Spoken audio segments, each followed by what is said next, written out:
দেশি হাঁস রান্না করব। তো এখানে আমি অনেকগুলো হাঁস রান্না করা হচ্ছে, প্রায় ৪ টা হাঁস। তো সেভাবে করেই পরিমাণ নিয়ে নিচ্ছি। তো ১ম এই আমি এখানে সব মসলাগুলোকে রেডি করে নিয়েছি এখানে হাঁসগুলোকে সব ওয়াশ করে। আর পেঁয়াজ দিয়েছি প্রায় ২ কাপ পরিমাণ। যেহেতু ৪ টা হাঁস, দেশি হাঁস ছোট, ছোট ছিল, বেশি বড় না। তো ২ কাপ পরিমাণ পেঁয়াজ দিয়ে পেঁয়াজটাকে খুব ভালো করে ভেজে সব ধরনের গোটা মসলা দিয়ে এখানে দিয়ে দেয়া হয়েছে বাদাম বাটা প্রায় ১ কাপ পরিমাণ, সাথে পেঁয়াজ বাটাও ছিল আর ছিল কাঁচামরিচ বাটা। ১ কাপের চেয়ে মানে ১.৫ কাপের মতো দেয়া হয়েছে বাদাম বাটাটা, সাথে পেঁয়াজ, কাঁচামরিচ সাথে মিক্সড করা ছিল।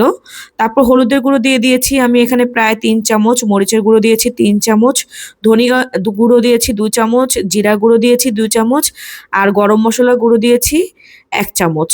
দিয়ে তারপর খুব ভালো করে একটু নেড়েচেড়ে পানি দিয়ে একটু কষিয়ে নিয়েছি বাদামের গন্ধটা চলে যাওয়ার জন্য। তারপরে দিয়ে দিলাম এখানে প্রায় ১/২ কাপ পরিমাণ আদা বাটা, ১/২ কাপ পরিমাণ রসুন বাটা। দিয়ে তারপর এটাকে খুব ভালো করে ভাজা, ভাজা করে একদম মসলার গন্ধটা যাতে চলে যায় সেভাবে করেই ভাজা, ভাজা করে নিচ্ছি। আপনার মসলাটা যদি ভালো করে কষানো হয় তাহলে দেখবেন হাঁস হাঁস কেন যেকোনো মাংসই খেতে খুবই দারুণ হয়। তো আমি খুব ভালো সময় নিয়ে আরকি মাংসটাকে খুব সুন্দর করে মানে দেওয়ার আগেই আরকি মসলাটাকে আমি কষিয়ে নিয়েছি। এই যে দেখতেই পাচ্ছেন একদম তেলটা উপরে উঠে গেছে, তার মানে মসলাটা একদম কষানো হয়ে গেছে। এখন আমি সম্পূর্ণ হাঁসের মাংসগুলোকে দিয়ে দিচ্ছি। এখানে ৪ টা হাঁস ছিল, সেভাবে করেই আমি মসলা দিয়ে এখন খুব সুন্দর করে নেড়েচেড়ে দিচ্ছি।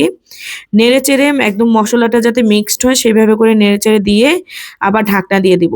তো ঢাকনা দিয়ে এভাবে করে রান্না করতে, করতে প্রায় ১ ঘন্টা লেগেছে এই মাংসটা হতে।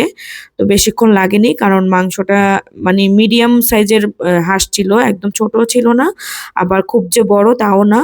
তো এর জন্য বেশিক্ষণ লাগেনি রান্না করতে। আমি পানি দেইনি যেহেতু বেশি মাংস ছিল। মাংস থেকে যেই গায়ে, গায়ে যে পানিটা বের হয়েছে সেটা দিয়ে রান্না করেছি। শেষমেশ আমি এখানে আরো ১ চামচ আমি মিক্সড গুঁড়ো মসলাটা, মাংসের মসলা আরকি, সেটাকে দিয়ে মাংস রান্নাটা কমপ্লিট করলাম। কেমন লাগলো সবাই কমেন্ট অ্যান্ড শেয়ার করে দিবেন। আল্লাহ হাফেজ।